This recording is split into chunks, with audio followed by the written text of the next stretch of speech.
Labas rytas, drįstų sakyti labas rytas 11 šeštadienį, bet žiūrint į Vilniaus knygų mugės kamščius, į Litexpo, panašu, kad diena čia jau prasidėjo senokai.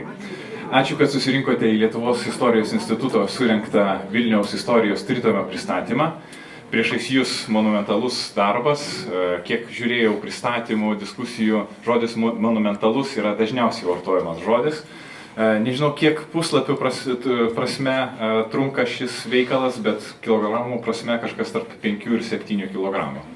Tai jeigu netgi matuosime svorių, labai svarus, tai yra Lietuvos istorijos instituto mokslininkų darbas. Išvydęs dienos šviesą praeitą rudenį, tikriausiai kažkas iš jūsų dalyvavote ir jo pristatėme Valdovų rūmuose rugsėjo pabaigoje. 20 istorijos instituto mokslininkų dirbo ilgus metus, rašė ir kūrė, tyrinėjo medžiagą būtent šiam tritomiui ir ką pavyko pasiekti, kaip sekasi šitam tritomiui gyvuoti, kadangi per pusę metų jau vyko ne vienas pristatymas, matyt, kad galbūt ir tiražas eina į pabaigą.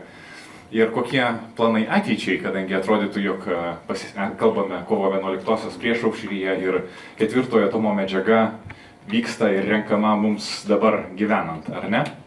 Taigi, norėčiau pristatyti, kas su mumis diskutuos. Pirmiausiai, LDK istorijos skyriaus vedėjas daktaras Gintautas Liesoriūnas. Paplokite, Gintautai. Istorikai yra labai nepratę, kai jiems ploja. Tai jūs turite tą galvoj ir padrąsinkit juos.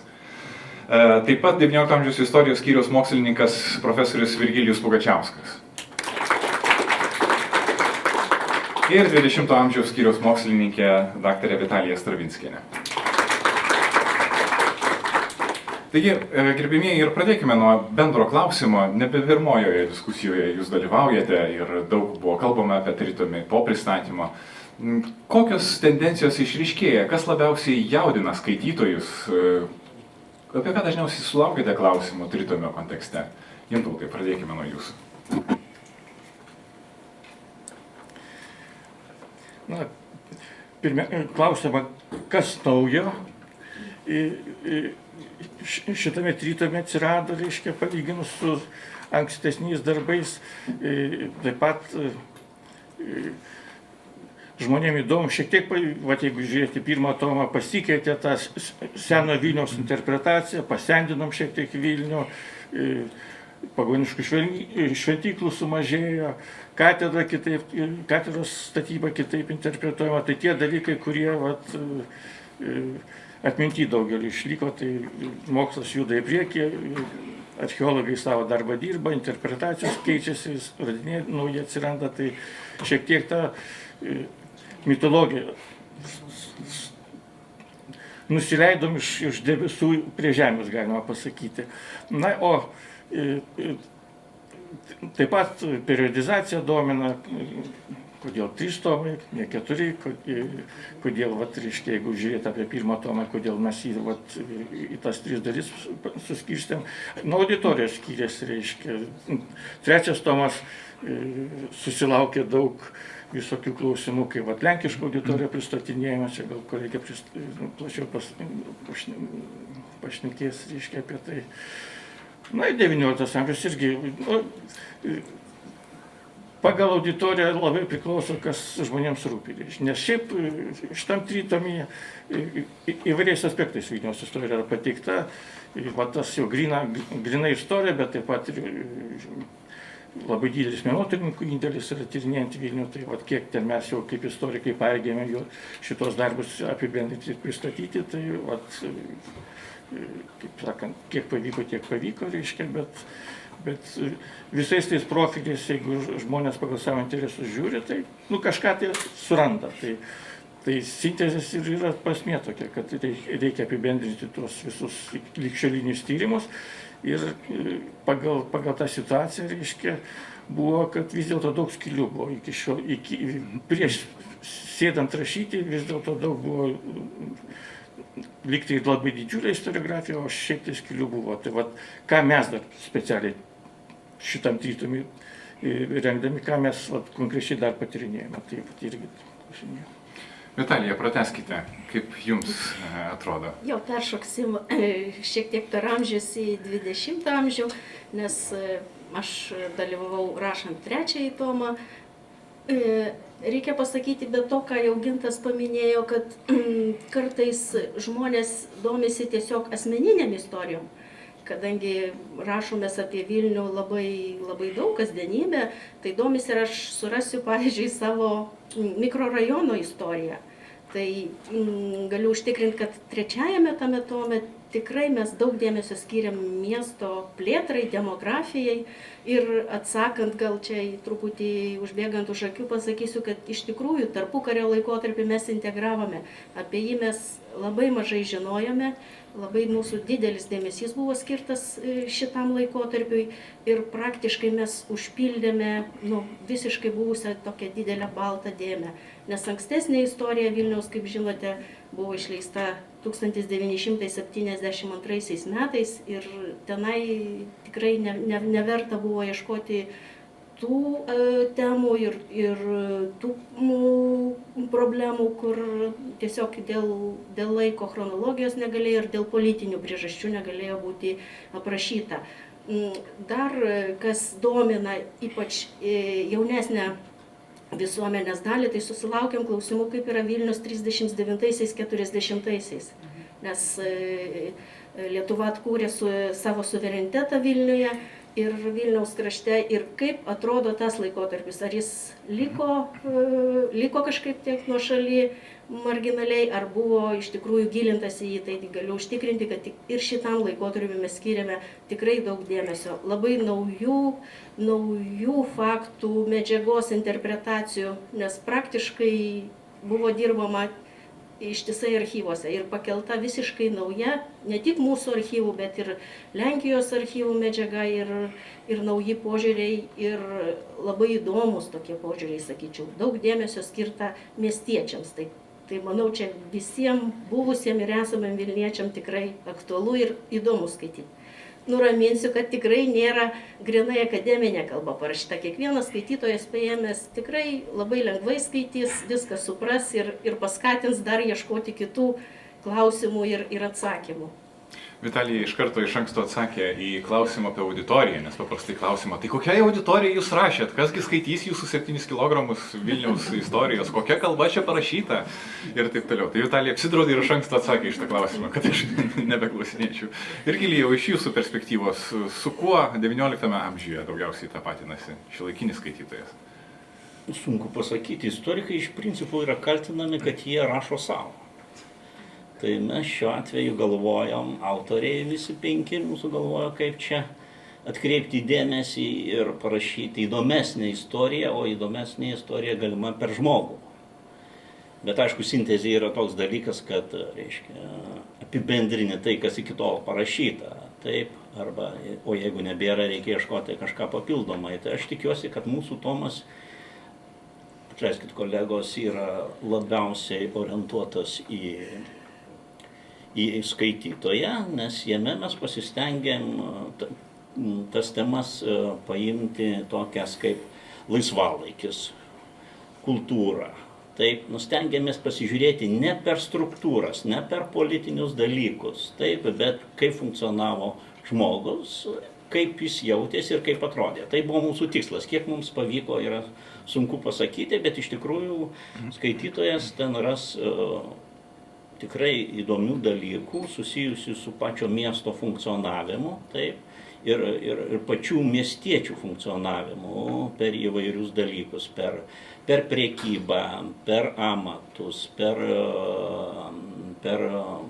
pramonės kūrimąsi, per labai įdomus XIX amžiaus antras laikotarpis, kai atsiranda modernizacija, kai Vilnius iš cechinės gamybos pradeda kultivuoti pirmieji daigai, pramoninio perversmo, atsiranda gamyklos ir atsiranda darbininkai, atsiranda politinis tam tikras judėjimas, kitaip sakant, atsiranda, mes turime lietuvius, mes turime žydus, mes turime lenkus, mes turime baltarusius ir jie laiko Vilnių savo miestu.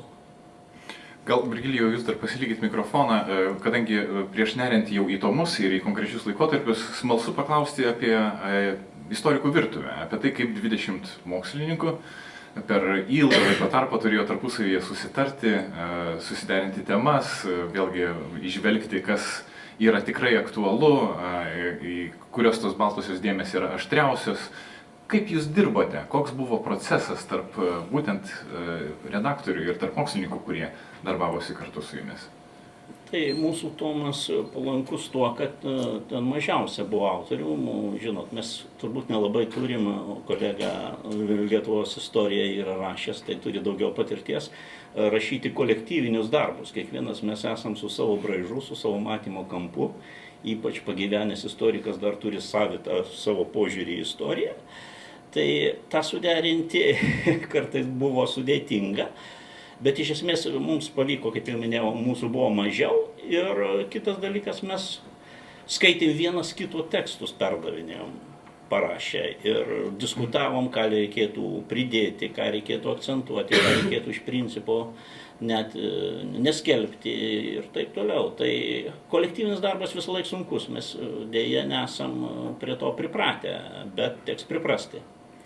Vitalija, kaip iš 20 amžiaus perspektyvos? O čia mes skirtingai negu kolega Virgilijus, tai mūsų autorių 10, nors tas amžius 20 atrodo būtų pats trumpiausias, bet žiūrint, jis pats toks, sakyčiau, kabutėse audringiausias ir politiškai labai sudėtingas. Okupacijos, karai, nepritekliai, mirtis, nepaprastai sunkus pats amžius.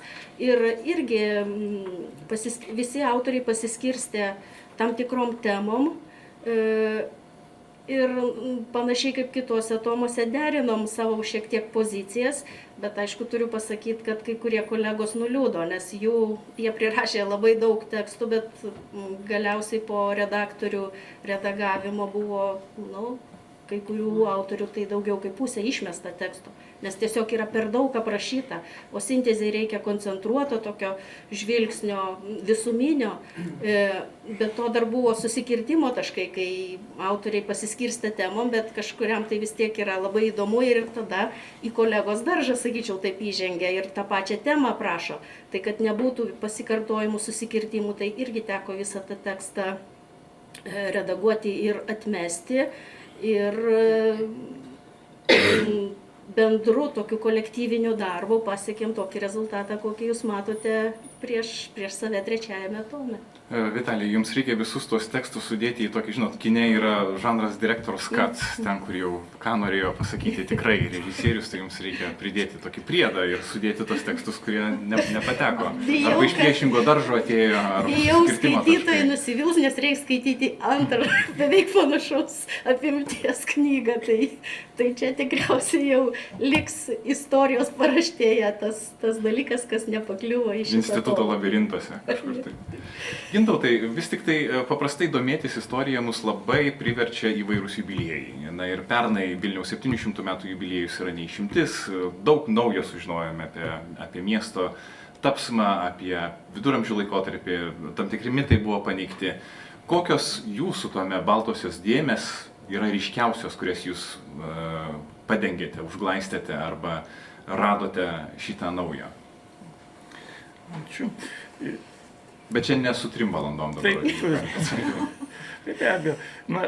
Reikėjo, aišku, apibendrinti tuos tyrimus, kurie su Vilniaus pačia pradžia susiję. Tai sunku pasakyti, ar čia jau balta dėmė ar ne, nes specialūs tyrimai jau buvo. Tai čia nebuvo tokia situacija, kad, reiškia, autoriai turėjo sėsti ir žiūrėti, patys tyrinėti, kaip ten su to 13 amžiu, pavyzdžiui. Bet lyginant, reiškia, tas ankstesnės Vilniaus istorijas, visas, ir tas sovietinė, ir visas kitas ankstesnės, ir šiaip tos viešumoje labai išpopuliarėjusius teiginius, tai šitoje vietoje reikėjo,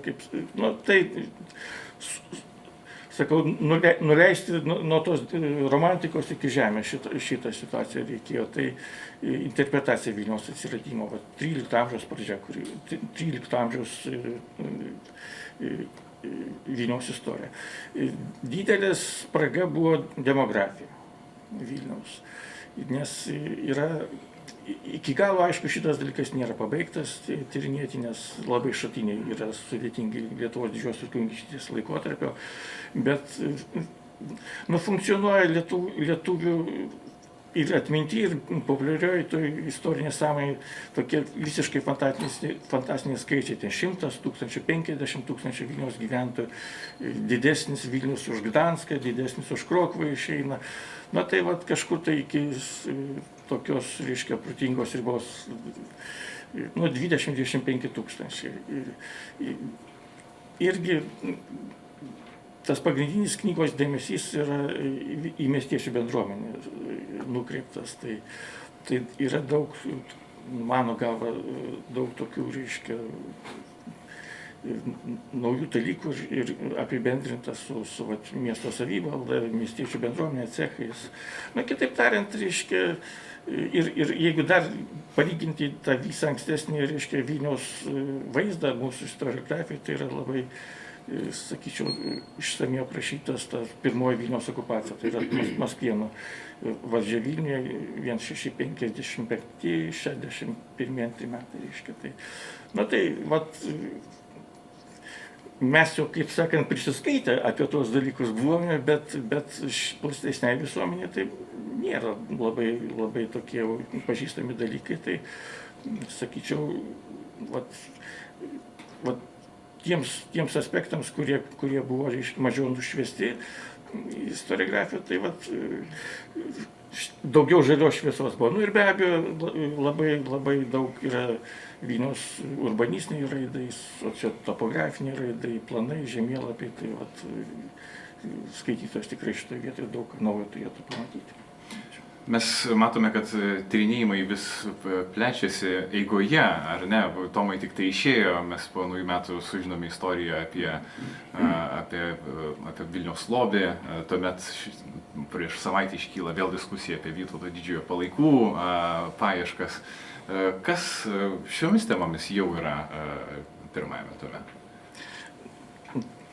Tai, kas Gal jūs jau viską žinojot? Tai, kas išplaukė čia į paviršių, tai yra 20 amžiaus įvykiai, nes karo išvakarėse buvo slepiamas Vilniaus lobynas, kurį ten šiek tiek anksčiau dar sovietmečio atrado ir eksponuojamas yra saugomas bažnytinio meno muziejuje, ten buvo ilgai.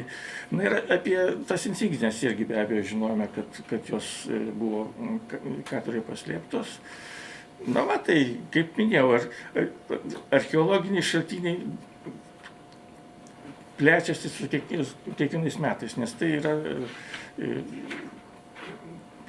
toks nenutrūkstamas procesas. Tai katedroje jie labai buvo intensyvūs, po to buvo pauzė, bet pačiam mieste vyksta visą laiką, kiekvieną dieną. Šitas darbas dirbamas, tai yra susijęs su statybomis Vilniaus mieste ir tą įstatyminę bazę įpareigojančią atlikti tyrimus, jeigu tenai arba stebėsena, arba jau tikrus tyrimus. Tai ta, reiškia, šaltinių archeologinių bazė plečiasi ir labai tie metodai yra pažengę. Tai net ir tie senieji šaltiniai, senieji artefaktai, kurie buvo rasti, juos dabartinę techniką, naudojantis dabartinės, reiškia, mokslo pasiekimus, pasitelkiant, jie kitaip datuojami, žymiai tiksliau interpretuojami, tai tobulėja šitie visi dalykai, tai tas visas, iš savo virtuvės žinome, kad negali 100% tikėti nei tai, ką kolega parašė, ir ypač kai nesupranti to. Ypač kai kolega parašė. Nes istorikas jis turi archeologo tyrimų datavimą, arba tiki, arba netiki, reiškia.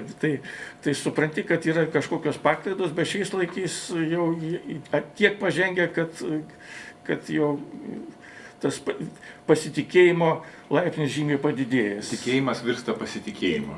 Galima ir taip pasakyti, nes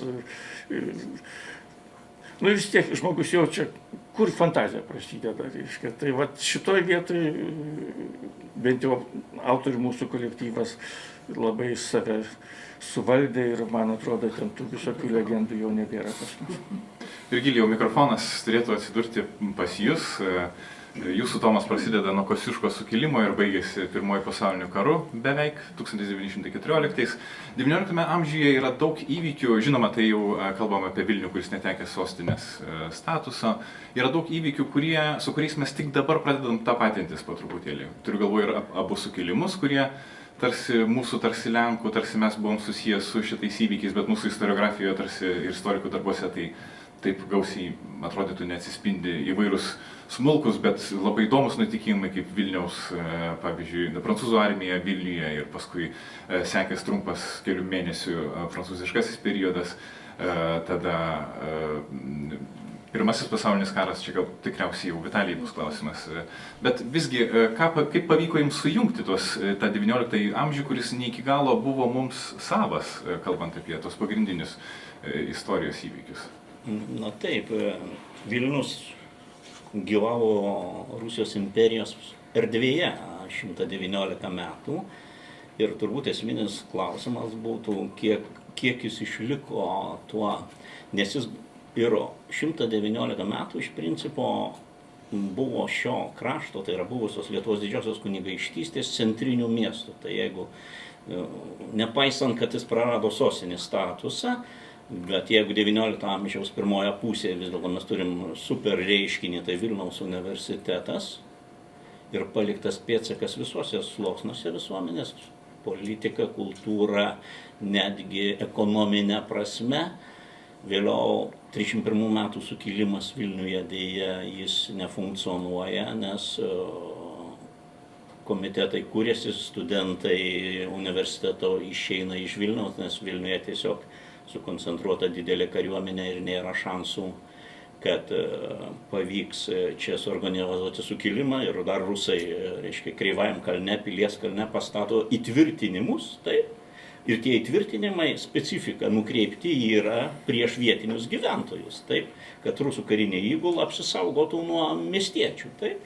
Ir mes toliau išgyvenome 63 metų sukilimas, Vilniaus universiteto uždarimas yra labai skaudus dalykas, tiek Vilniečiams, tiek visam kraštui. 63 metų sukilimas organizacinė prasme Vilniuje jis vyksta, taip, bet vėl mes nematom čia aktyvių jokių veiksmų dėl vėl, manau, anksčiau išsakytų priežasčių. Po 63 metų sukilimo prasideda jau tam tikras modernizacijos, galima pavadinti, etapas, kai prasideda tautiniai judėjimai, kai prasideda mano minėtas pramoninis perversmas ir keičia miestą. Miestas auga labai sparčiai gyventojų prasme, miestas pradeda augti kaip pramoninis centras ir miestas, ypač dar prisideda geležinkelio, reiškia, nutiesimas.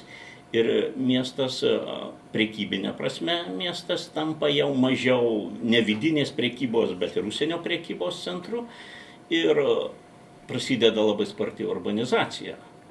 Taip, o po 1905 metų revoliucijos vėl miestas pradeda naują vystymosi etapą, kurį iš principo nutraukia karas kaip toks.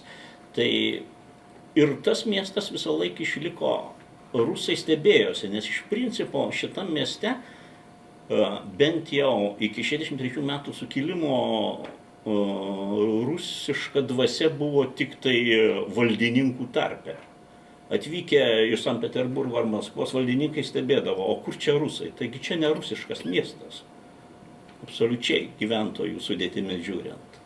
Vienas kitas pirklys, o po 63 metų šiek tiek tas rusinimo politikai įsibėgėjus, atsiranda platesnis kontekstas rusam čia veikti, bet Vilnius išliko Vilniumi.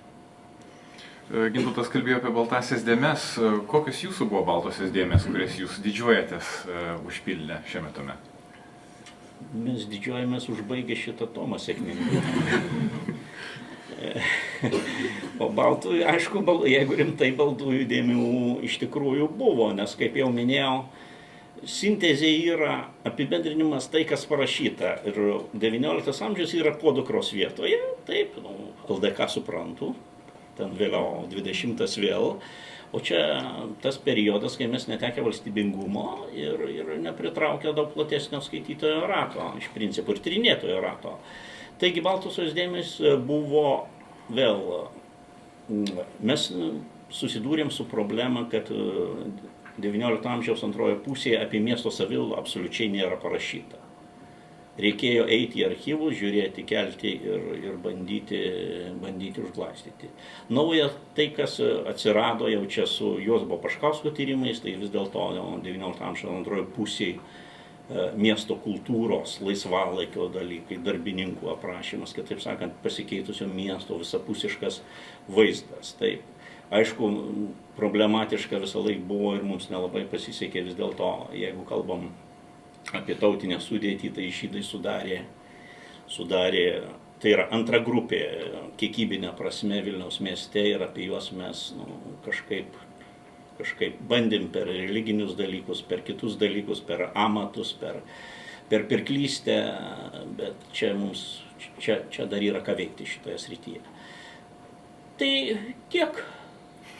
Gerai, grįšime be jokios abejonės prie XIX amžiaus, bet man taip atrodo, kad podukrų Lietuvos istorija turi nemažai, ne tik XIX amžiaus, ir XVIII rikiuojasi visiškai netoliese. Vitalija, man padarė įspūdį buvusio Lietuvos istorijos instituto vieno iš vadovų Rimanto Miknio mintis interviu 15 min, jis sakė, bijojo, kad gausit už tomo dalį po 1944. Toks buvo bendras nerimas tame interviu, kad ką pasakys, kaip įvertins būtent tyrinėjimus po Antrojo pasaulinio karo. Ar iš tikrųjų Rimantas Miknius teisus?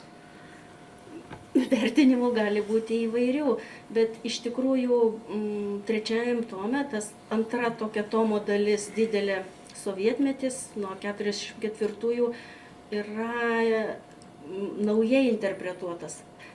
Kolegos mini, kad Gintautas minėjo, kad tyrimų nebuvo. Tarsi sovietmečiai yra tyrimų, bet kaip juos vertinti, kaip suprasti, ar tikrai kolegos gerai parašė, ar čia yra kažkur tai iš fantastikos srities. Tai pasistengiam iš tikrųjų parodyti Vilnių ir Vilniečius raidoje, pradedant nuo Baltojo lapo, nes 44-ieji metai miestui yra labai tragiški. Nelieka, Virgilijus minėjo žydų bendruomenę, iš tikrųjų jinai ir 20-ame amžiuje, ypač ta pirma pusė, tai žydai buvo kiekybiškai žiūrint antrieji miesto gyventojų tarpe, o nacių okupacija praktiškai nepalieka iš šitos bendruomenės beveik nieko. Išgyvena tik tai 2-3 tūkstančiai iki karo gyvenusių maždaug 60 tūkstančių žydų. Tai šitos bendruomenės nebelieka. Po to per 45-6 metus priėmus Maskvos ir komunistinės Lenkijos susitarimus, išvažiuoja arba būna priversti išvažiuoti, aplinkybių daugiau spaudžiami, praktiškai 100 tūkstančių miestiečių Lenkų. Tai 45-aisiais mes turime beveik tuščią miestą. Iš 200 tūkstančių iki karo gyvenusių žmonių mes iki Lenkų išvykimo skaičiuojame tik 110, apie 110 tūkstančių žmonių. Tai įsivaizduojat, kokie tai yra praradimai. Ir praktiškai per 2 metus dar 100 tūkstančių žmonių pajuda į vakarų pusę. Tai klausimas, kas užpildo tą miestą, kaip jis galės atsikurti ir funkcionuoti. Ir šituos sudėtingus procesus mes parodome ne tik per struktūras, kad iš tikrųjų daug yra struktūrų, nes vis dėlto politinė valdžia sprendė, koks tas bus miestas. Sovietinis, rusiškas, ar dar galima bus ir lietuviam kažkiek tai įsiterpti. Kaip greitai miestas augs, nes jis augo sovietiniais laikais hipertrofuotai, labai daug tūkstančių. Praktiškai iki Stalino mirties, grubiai taip šnekant, atvažiuoja apie 200 tūkstančių žmonių. Tai įsivaizduojat, kokie tai yra tempai, kad vėliau jau prireikė stabdyti ir nebeleisti važiuoti čia žmonių. Tai tam suveikė labai veiksminga gyventojų registracijos sistema. Tai įvyksta toks staiga vėl lūžis. Bet dar truputį grįžtant prie tų baltų dėmių, tai 20 amžiaus balta dėmė tai buvo tarpukaris.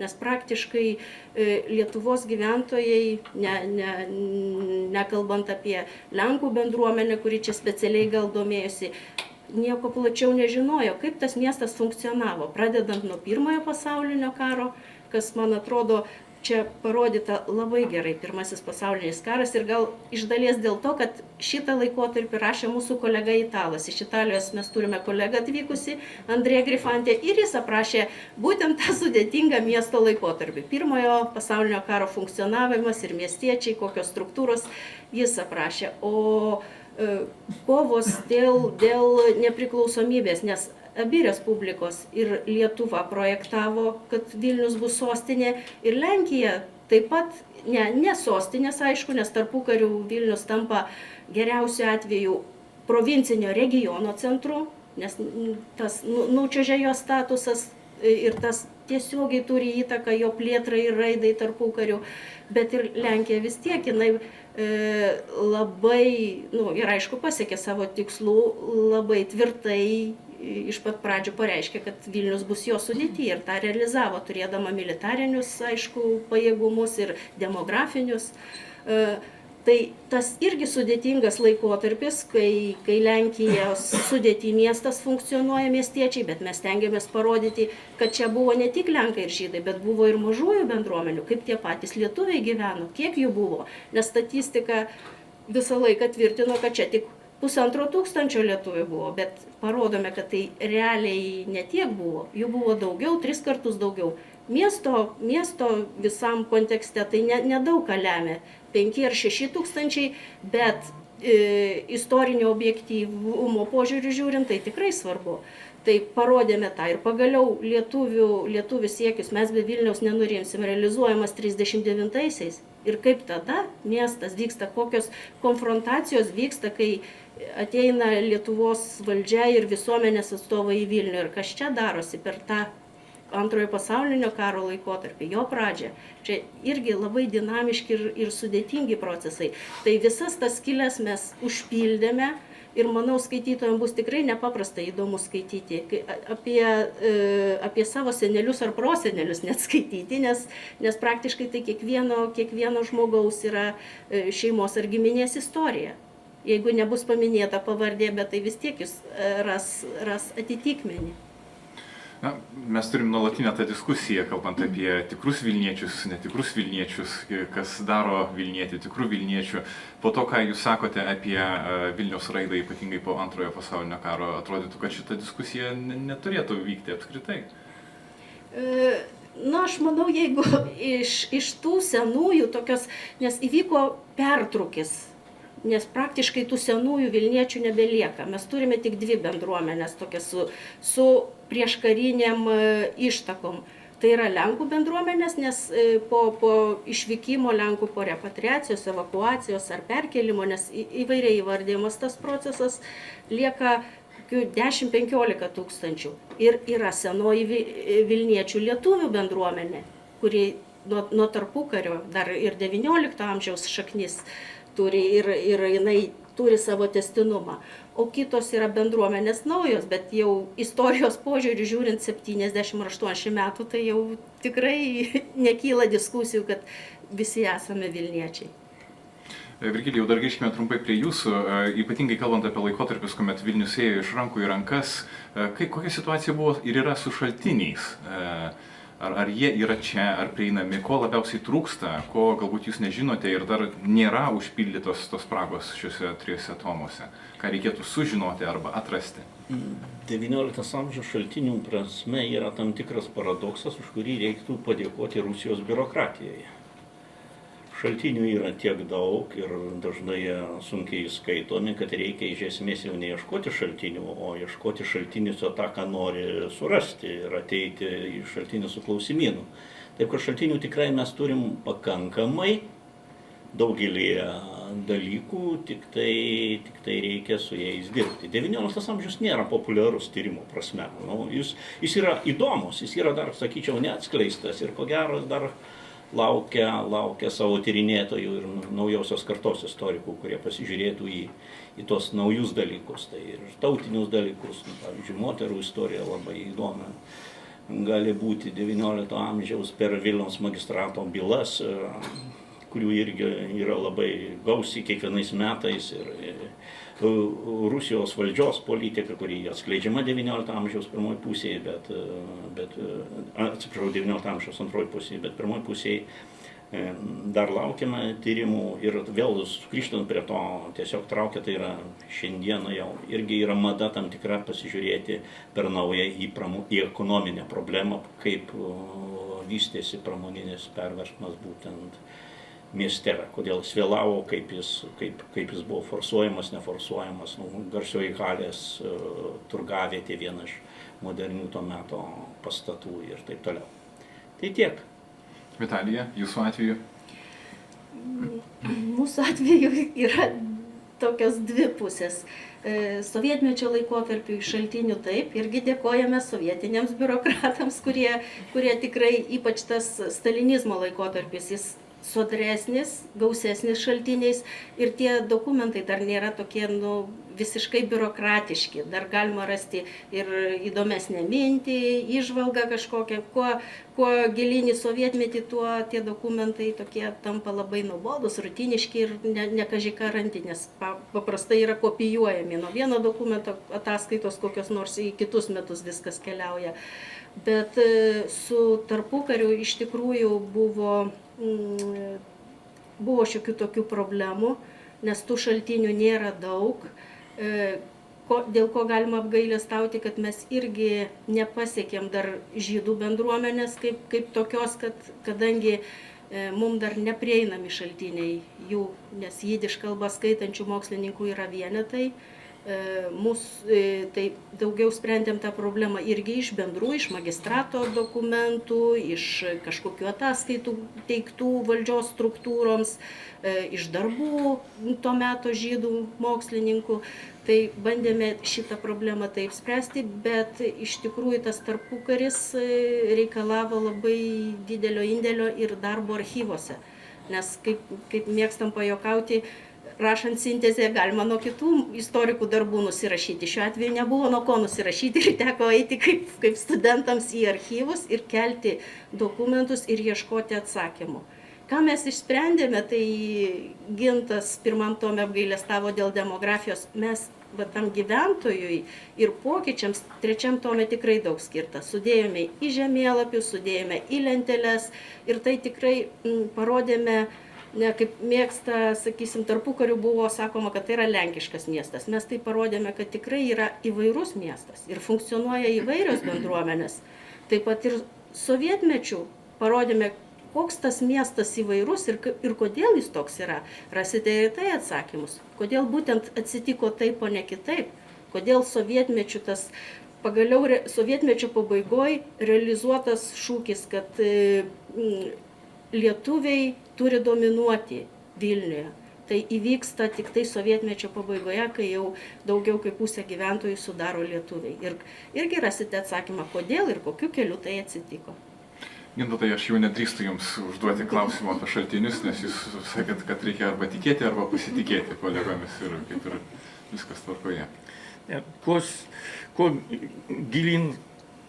gilin einame, tai tuo ten daugiau problemų su šaltiniais. Tai jeigu žiūrėti tą Lietuvos didžiosios kunigaikštystės laikotarpį, tai iš tikrųjų, čia jau pas mus nebuvo tos rusiškos biurokratijos, nes laisvę mylinti tauta, tai vienas iš jos aspektų yra, kad ir su ta raštvedyba tada. O kaip su 1655 metų biurokratija? Tai va, ten tik ugnimi. Tas laikotarpis išsiskiria, kaip tik reiškia, ten ta maskvieniška biurokratija atėjo, bet šiaip tai ta riba, kurią, jeigu pasižiūrėti, reiškia, pirma maskvienų okupacija, šaltinių bazė yra tragiška, todėl yra pora dalykų, kurie Vilniaus istoriniam palikimui tam, reiškia, šaltiniams sudavė didžiulius smūgius, tai yra Vilniaus gaisrai, vienas iš tokių 17 amžiaus pradžios gaisras, kur evangelikų reformatų archyvas sudegė, tai jeigu tyrinėti, reiškia, religinius santykius, religinės bendruomenės, tai didžiulis praradimas. Bet ir 17 amžiaus vidurio ta tragedija, tai ypatingai didžiulis smūgis, nes čia ir valstybės archyvams, ir privatiems archyvams, ir miesto archyvui, reiškia, didžiuliai nuostoliai buvo padaryti. Tai reiškia, yra iki 17 amžiaus vidurio vienokia šaltinių bazė, vėliau, reiškia, ta situacija žymiai geresnė, bet precizika sumažėjo, nes yra bendras šiek tiek tas krizė, galima sakyti, reiškia, valstybės, ten anarchija aš taip nevadinčiau, bet šiaip yra, reiškia, susilpnėjęs valstybės aparatas. Ir tai atsiliepia ir raštvedybai, nes šitoj vietoj tiki arba netiki. Mokesčiai, mokesčių registrai, kurie yra pagrindas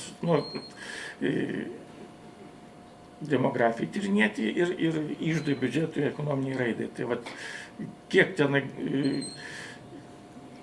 Vilniaus iždas pasipildo, tai suprantame, bet ta mokesčių bazė tuo metu buvo sudaroma priesagų pavydalu, reiškia, ten arba bajoras, arba magistratas, Vilniaus miesto taryba priesaiką patvirtina iždui valstybės, kad tiek ir tiek gyventojų, tarkim, arba tiek ir tiek ten tų vadinamų dūmų, bet jau valstybės kontrolės nėra. Tiki. Reiškia, tiek, kiek prisiekė ir valstybė pasitikė savo piliečiais, o tai, kad ten dvigubai mažiau deklaruoja, ten, pavyzdžiui, tų dūmų, atitinkamai dvigubai mažiau mokesčių. Tokia yra situacija. Čia ir visa ta papildomi šaltiniai, papildomas, reiškia, interpretacijos menas čia prasideda. Kitaip tariant, reiškia, kvalifikacijos istorikų, reiškia, reikalas yra, kad negali, reiškia, plikai, tiek buvo, reiškia, surašyta dūmų ir tiek ir buvo. Turi, visokie indeksai atsiranda ir panašiai, reiškia. O dar kitas, reiškia, ta mūsų istorijos tokia specifika yra, kad turim tą pagoniškas Lietuvos laikotarpį, kur iš viso rašto kultūros didžiulė problema Lietuvoje ir tinkamai Vilniuje. Tai turime jau sostinę, turime labai svarbų miestą ir nei valstybės archyvo, nei normalios raštinės, nei to miesto. Tai čia metraščiai ir archeologija, kronikos. Kitaip tariant, to miesto šaltinių, pirmas šimtmetis, tai miesto šaltinių neturime iš tikrųjų, turime kitus šaltinius kalbančius apie miestą. Tai tas Lietuvos didžiosios kunigaikštystės laikotarpis, jisai žavus ta prasme, kad istorikas turi didelę laisvę interpretuodamas, nes iš tikrųjų taip, kad kaip vakarų Europoje, pavyzdžiui, susidėti ten ant stalo 20 kokių tai miesto knygų ir taip mes tokios prabangos neturime. Eikime prie apibendrinimų, kadangi mus jau pradeda po truputėlį spausti laikas ir matyt, kad į šią salę atkeliaus dar viena, jau kita diskusija, kita knyga. Kaip rašomas ketvirtasis tomas, arba kaip tyrinėjama naujausia istorija? Ar turime prielaidų, kad po kurio laiko šie 35 laisvės metai jie atsispindės kokybiškomis istorikų studijomis? Jau Gintautas pagiriamai žodį mokesčių sistemai pasakė. Nežinau, ar istorikai perskaitys VMI ir Sodros dokumentus šiuolaikinius, ar įskaitys, bet juokas juokais. Bet vis tik tai, karts nuo karto iš istorikų pasigirsta, kad net kalbant apie sovietmetį, nebuvo savarankiškos sintezės kokybiškos, nebuvo to, nebuvo šito. Bet kaip mes tyrinėjame dabartinę savo istoriją? Ar tyrinėjame iš viso? Ar turėsime prielaidų ketvirtajam tomui? Manau, vienokiu ir kitokiu būdu ketvirtas tomas atsiras, tik aišku, šiek tiek reikia laiko distancijos. Istorikai tyrinėja praeitį, dabartį tyrinėja ir perspektyvas į ateitį gal politologai, sociologai daugiau, tai jų balsas bus tikrai svarbesnis. Ir aišku, jaunajai istorikų kartai tikrai bus sudėtingiau tyrinėti, nes rašto kultūra, rašto dokumentai nugulę archyvose yra labai geras įrankis dirbti istorikui. Dabartiniai skaitmeniniai eroj, nežinau, ar mokslininkai bus labai lengvai pasiekiami tos pačios VMI ar kiti dokumentai, galiojant griežtam asmens duomenų apsaugos įstatymui. Mes šitą prabangą, mes vidurinės ar vyresnės kartos istorikai turim prabangą pasikelti dokumentus ir mechaniniu būdu susiskaičiuoti, kiek gyveno vienam Vilniaus rajone žmonių, ar kokia jų buvo tautybė, ar religinė priklausomybė. Tai visą šitą galim, bet dabartiniai tai istorikai susidurs su tam tikrom problemom ir čia jau bus jų išmonės dalykas, kaip jie išspręs tą problemą, bet gali būti taip, kad kai kurių temų nebus galima tyrinėti, nes tiesiog nebus šaltinių, istorikui patikimų šaltinių. Tai galbūt į tai įsijungs daugiau kitų gretutinių mokslų atstovai, sociologai, politologai, bet darbų po truputį atsiranda. Iš tikrųjų, nuo 90-ųjų atsiranda sąjūdis Vilniuje arba kažkokie kitokie procesai, socialiniai tie procesai. Tai taip, kad ateities istorikai be darbo neliks, turės ką veikti. Virgilijau, jūsų pasiūlymai ateities istorikams? Aš esu klasikinis istorikas, man smagiausia rašyti istoriją, kai nėra ne vieno gyvo liudytojo. Šitas žanras egzistuoja ir jis egzistuos, reiškia šiuolaikinis rašymas, bet jis yra jau pakankamai sudėtingas. Mes žinom, kad istorija tai yra meno rūšis, ko gero, taip reiktų pripažinti iš principo. Taip. Tai sėkmės visiems palinkėti, kurie rašys apie šiuolaikinę istoriją. Jų bus daug, nes kiekvienas žmogus turi savo istoriją. Gintautai. Na, jeigu irgi klasikinis, tai aš dar labiau klasikinis. Bet Ne tik negyvi, bet ir neranda. čia dar turi Albį Vitalį skyriaus pavadinimas yra 20 amžiaus istorija. Istorijos skyrius. Tai, o čia jau didesnė pusė tos nepriklausomybės laikotarpio 21 amžius. Na, bet sugeba, jau apie einamojo momento istoriją žmonės sugeba rašyti. Irgi čia kitas žanras yra, bet Nurodo iškai. kaip sakė, neprapuls tas dalykas. Reiškia, ateis laikas 4 tomui, atsiras ir bus ir žmonės norintys tai parašyti. Ačiū Gintautai. Ačiū visiems istorikams, Virgilijus Pugačiauskas, Vitalija Stravinskienė ir Gintautas Liesoriūnas diskutavo apie Vilniaus istorijos tritomi. Paplokite jiems. Ir aišku, nerkite gilyn į tai, ką surinko Lietuvos istorijos instituto mokslininkai ir pristatė mums ką tik į šį nuostabų ir nepaprastai įdomų tritomį. Ačiū.